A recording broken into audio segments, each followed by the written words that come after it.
Right, welcome back. We're still discussing the CBN new policy regarding the cash withdrawal limits, which the story broke about 2 days ago and has sent some reactions across town. But Vajide, when we had a call a while ago, and everyone seems not to be pleased about this arrangement. And before we came on air, you were like, this kind of thing will not really control vote buying. If at all, this is targeted at ensuring that we have elections devoid of manipulation or as it were. But what do you think, perhaps, that should be, will I say revised, so that we can as well adopt this policy? The policy should be stopped. This is a harebrained policy.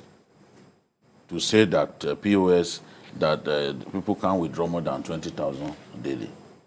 What is he talking about?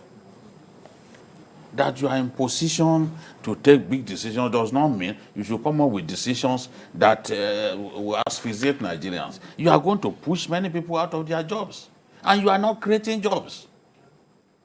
Are you managing the economy in the proper way?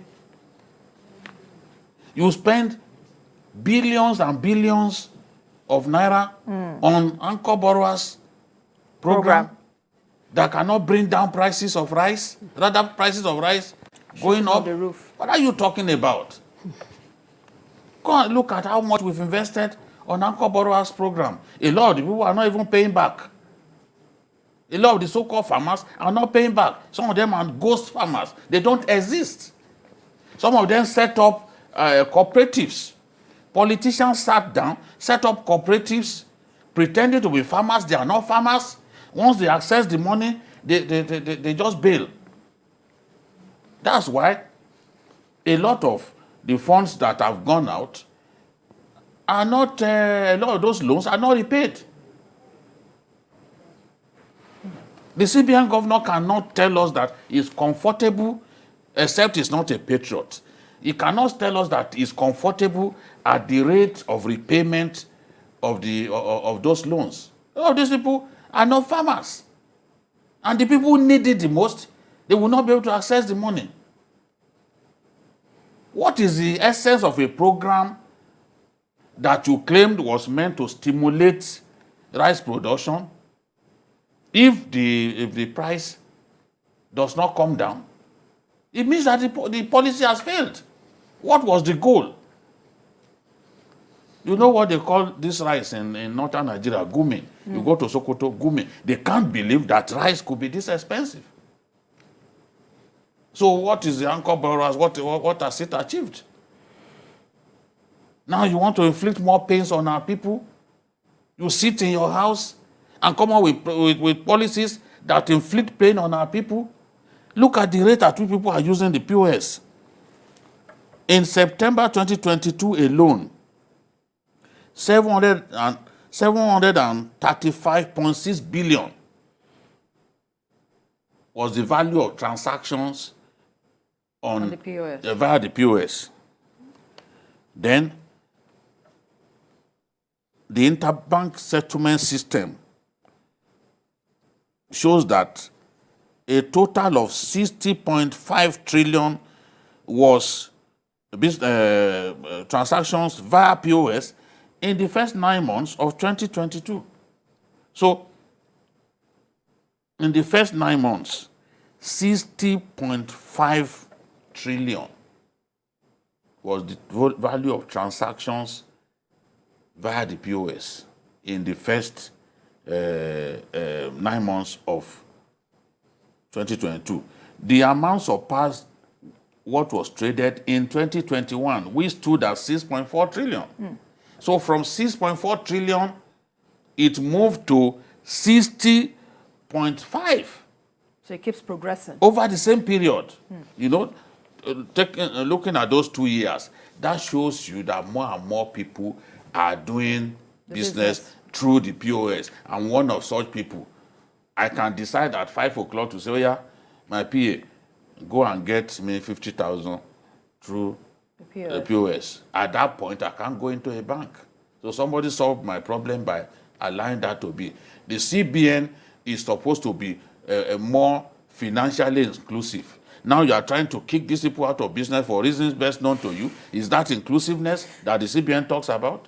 Let's quickly take this call from Jeba. We'll continue this discussion. Jeb, please go ahead with your contribution.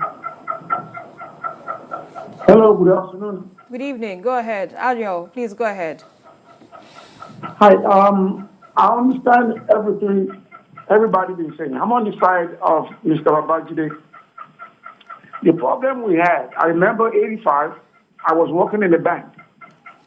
The government said exactly the same thing. I remember it was Major General Bangida back then too.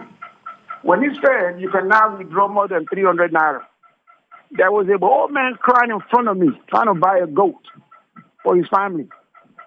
He wants to buy 5. Imagine 300 naira a day. What can 20,000 buy a day when you're buying rice for that amount? Why must we copy somebody that have a mall and we have an open market? Why must we copy that? People are suffering. Good night. Thank you so much for your contribution. We appreciate that. Bukola, what are your final thoughts on this, and how do you think this matter can be addressed? Yes, a lot of people are saying that this policy is going to discourage criminality. And I disagree with them because apart from the fact that these criminals are always looking for a way out, they're always coming up with new policies of their own. I would say that money policy cannot discourage any criminal. Productive sector is what can discourage any criminal.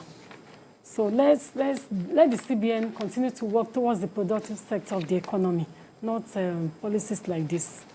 Final thoughts, Babajide. Yes, I agree with that. Come up with policies that will stimulate economic growth, not half-hearted policies that are not well thought out. Look at some of the policies that this CBN governor has introduced, in the last few years. They've all failed.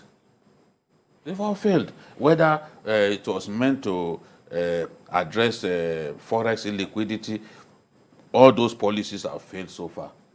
How much were we exchanging the dollar to a naira. To a naira when he took over? Less than 200 naira to a dollar. See where The it's dollar left has us. escalated. He's not been able to do anything about it. Now he's trying to inflict more pains on our people. If the senators don't stop him in his tracks, then they don't know what they are doing. All right, let's wait and see how things turn out to be tomorrow. Perhaps we'll discuss that when that happens. Well, that's about it on this week's edition of Journalist Hangout. I'd like to thank my guests in the studio, Babajide Kolade Otitoju and Bukola Olajide. It's a pleasure to have your thoughts on the program this evening. Well, that's about it. Again, join us again for another episode tomorrow.